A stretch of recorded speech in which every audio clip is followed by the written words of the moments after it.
अगर आप एक 12th कॉमर्स के स्टूडेंट हो और आप ये सोच रहे हो कि मैं अपने बोर्ड एग्जामिनेशन की जो प्रिपरेशन है वो एक महीने पहले भी करूंगा तो मैं आराम से अपनी चीजों को कवर कर लूंगा और एक अच्छा खासा परसेंटेज स्कोर करूंगा, तो मैं आपकी जानकारी के लिए बता दूं कि आप अपनी जिंदगी के सबसे बड़ा जो मिस्टेक है वो आज कर रहे हो या फिर करने वाले हो। क्यों? क्योंकि अगर आप ये सोच रहे हो तो यही आपकी सबसे बड़ी गलती है दोस्तों। अब मैं ऐसा क्यों कह रहा हूं, मैं किस लिए कह रहा हूं, इन सभी चीजों की जो आइडिया होगा, इन सभी चीजों की जो जानकारी होगी वो मेरे आगे आने वाले वीडियो के कुछ मिनटों में ही आपको देखने मिल जाएगी कि मैं ऐसा क्यों कह रहा हूं, क्या रीजन है मेरा और क्या पर्पज है मेरा। और साथ ही साथ इस वीडियो को बहुत ही ध्यान से सुनिएगा, एंड तक चीजों को सुनिएगा, क्योंकि एंड में मैं कुछ ऐसी चीज आपको बताने वाला हूं जहां पर आपका जो मोरल होगा वो बूस्ट हो जाएगा। कुछ ऐसी चीजें मैं आपके लिए लेकर आया हूं जो कहीं ना कहीं आपको आपके जो 12th कॉमर्स की जर्नी है को थोड़ा आसान बना देगी, अपनी चीजों को कवर करने के लिए आपको और ज्यादा मोटिवेट कर देगी।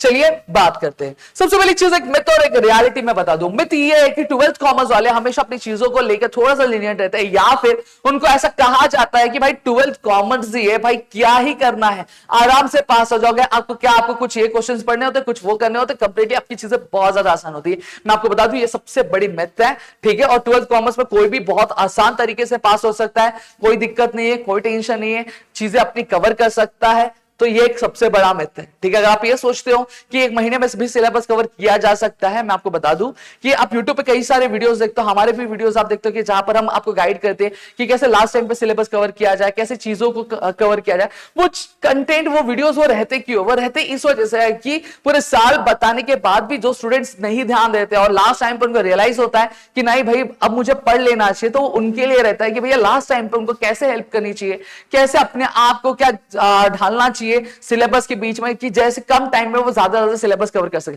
लेकिन आपके पास अभी भी टाइम है, आप अपनी चीजों को अभी भी अच्छे तरीके से अगर स्टार्ट करो तो कवर कर सकते हो, ठीक है। तो वो उन लोगों के लिए वीडियोस होता है और ये जो चीजें वो आपके लिए, और आपको देख के आपको ये महसूस हो रहा होगा कि हमें भी ये चीजें लगती है कि आप अपनी चीजों को बहुत आसानी से और अच्छे तरीके से कवर कर सकते हो। अब रियलिटी क्या है? रियलिटी में एक्चुअली ऐसी कुछ चीजें होती नहीं है। 12th कॉमर्स की चीज अगर मैं बात करूं कंपैरेटिवली उतनी ही टफ होती है, उतनी ही चीजें होती है, उतनी ही एनालिसिस आपको करनी पड़ती है, पेपर राइटिंग प्रैक्टिस करना पड़ता है, सिलेबस को कवर करना बहुत ज्यादा जरूरी हो जाता है।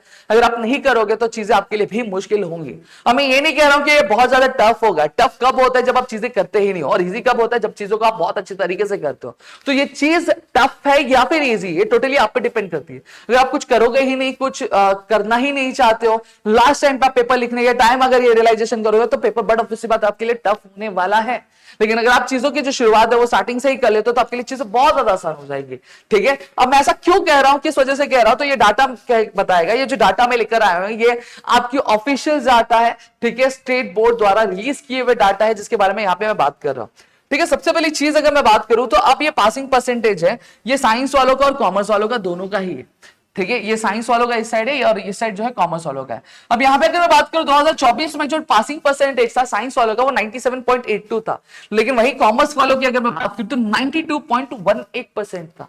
2023 में अगर मैं बात करूं तो 96.09 देखने मिला, और 2023 में अगर कॉमर्स की बात करूं तो 90.42% हमें देखने मिल रहा है। वहीं पे 2022 में अगर मैं बात करूं तो 98.30% था पासिंग परसेंटेज, किसका? साइंस वालों का। वहीं कॉमर्स वालों की अगर मैं बात करूं तो कॉमर्स वालों का जो पासिंग परसेंटेज था 91.71% हमें यहां पे दिखाई देखने मिला।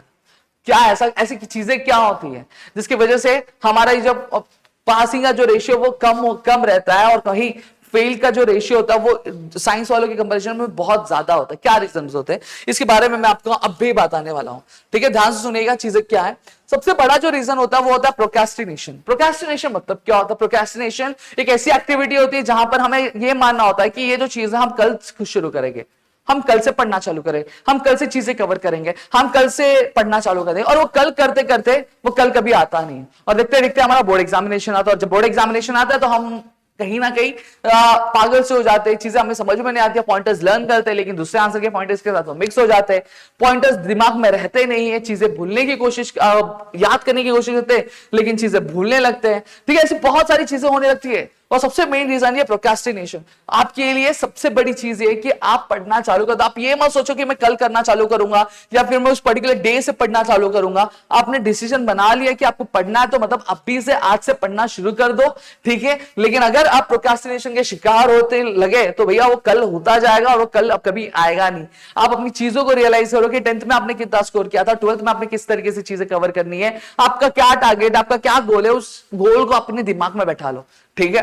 और फिर उसके बाद अगर मैं बात करूं, फिर आता करेक्ट टेक्निक। अब बहुत सारे हमारे दोस्त होते हैं जिनको पढ़ने का सही तरीका ही नहीं मालूम होता, पढ़ने का सही मायना ही नहीं मालूम होता है कि कौन से क्वेश्चंस हमें पढ़ने चाहिए, कौन से क्वेश्चंस हमें नहीं पढ़ने चाहिए, किस टाइप के क्वेश्चंस हमारे बोर्ड एग्जामिनेशन पूछे जाएंगे। ऐसे किसी भी चीज का आइडिया उनके पास नहीं रहता है और वो अब सबसे बड़ी गलती कर बैठते हैं। इसी वजह से मैंने इकोनॉमिक्स के ऊपर, ओसीएम के ऊपर, एसपी के ऊपर एक डिटेल वीडियो बताई जहां पर मैंने आपको यह समझाया कि बेसिकली आपके एग्जामिनेशन में किस तरह के क्वेश्चंस आते हैं, कितने मार्क्स के लिए आता है, कौन सा चैप्टर आपके लिए बहुत ज्यादा इंपॉर्टेंट रखता है, कौन सा चैप्टर आपके लिए कम इंपॉर्टेंस रखता है। इन सभी चीजों के बारे में मैंने चैनल पे वीडियो डाली। आप वीडियो सेक्शन में जाएंगे तो नीचे आप जाएंगे तो 2-3 वीडियोस के बाद आपको वो वीडियोस देखने मिल जाएंगे। चाहिए तो मैं डिस्क्रिप्शन में भी आपको लिंक दे रहा हूं, आप वहां पे जाके चेकआउट कर सकते हो। फिर तीसरी चीज आती है लैक ऑफ रिविजन। रिविजन बहुत ज्यादा मायने रखता है। जैसे हमारे जिंदगी में अगर मैं बात करूं, जैसे हम सांस लेते हैं, जैसे हम खाना खाते हैं, खाना खाने के बाद हमें रिपीटेशन करनी पड़ती खाने की, कि पर्टिकुलरली एक दिन में हमें 3 बार खाना खाना चाहिए। वैसे ही हमें कुछ पर्टिकुलर पीरियड ऑफ टाइम के इंटरवल के बाद हमें रिवीजन करना बहुत ज्यादा जरूरी है,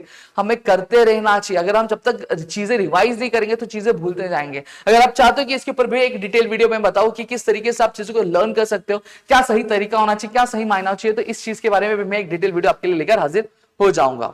अब लास्ट ये जो मैं गुड न्यूज है, ये गुड न्यूज में क्या देने वाला, लगातार मेरे कमेंट सेक्शन में कमेंट आ रहा था कि सर आप वन शॉट वीडियोस लेकर आओ, आप हमारे लिए रिवीजन सीरीज लेकर आओ, जहां पर आप वन शॉट में आप कम टाइम में ज्यादा से ज्यादा चीजें कवर करके दो, जहां पर आप कम टाइम में आप ज्यादा से ज्यादा चीजों को क्या लर्न कैसे करना है उस चीज के बारे में बताओ। तो मैं आपको बता देना चाहता हूं कि इस वीडियो का जो टारगेट लाइक होने वाला है वो आपका होने वाला है, टारगेट कमेंट दे देता हूं मैं एक्चुअली, ठीक है, वो 200 कमेंट्स होने वाला। अगर आप 200 कमेंट्स पूरी कर देते हो, ठीक है, और टारगेट लाइक भी दे रहा हूं मैं, 300 का टारगेट लाइक देता हूं, इससे ज्यादा नहीं दे रहा हूं, ठीक है। अगर ये आप पूरा कर देते हो तो आपके लिए कल से ही मेरे अकाउंट्स की वीडियोस, मेरे थियरीज के वीडियोस, ये सारी वीडियोस आना शुरू हो जाएंगे और मैं आपके लिए चीजें लेकर आऊंगा, ठीक है। मैं आपको चीजें आसान बना के दूंगा, किस तरीके से लर्न करना चाहिए, किस तरीके से चीजें करनी चाहिए। मैं आपको एक जानकारी आपके लिए मैं बता देना चाहता हूं। अगर आप एक ऐसा स्टूडेंट हो जिसने अपने 10th स्टैंडर्ड में शायद 65 स्कोर किया था या फिर 60s में था, 50s में था, मैं आपको बता दूं मेरे ऑफलाइन में भी, हमारे ऑफलाइन में भी कुछ ऐसे स्टूडेंट्स थे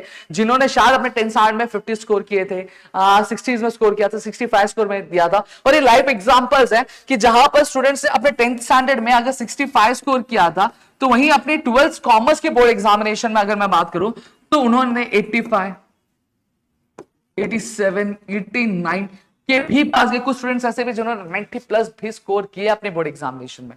तो अगर आप चाहते हो कि आपकी जो जर्नी है वो चेंज हो जाए, आप भी अगर इस कैटेगरी में आना चाहते हो तो आप आ सकते हो। 12th कॉमर्स एक ऐसा प्लेटफॉर्म है, एक ऐसा हमारे लाइफ का एक ऐसा डिसीजन होता है जो गेम चेंजर होता है, जहां पर हम अपनी चीजों को क्या और अच्छी तरीके से इंप्रोवाइज कर सकते हैं, अपनी चीजों को और अच्छी तरीके से पेश कर सकते हैं। अगर आप चाहते हो कि कल से मेरी वन शॉट वीडियोस की सीरीज आना शुरू हो जाए तो फटाफट से कमेंट कर दो, जितना हो सके उतना अपने दोस्तों शेयर करो ताकि मेरे अंदर भी एक मोटिवेशन और मैं कल आपके लिए चीजें लेकर हाजिर हो सकूं। दोस्तों मिलेगा हमारे अगले वीडियो में, तब तक के लिए घर पे रहो सुरक्षित, अपना ध्यान रखना दोस्तों। जय हिंद।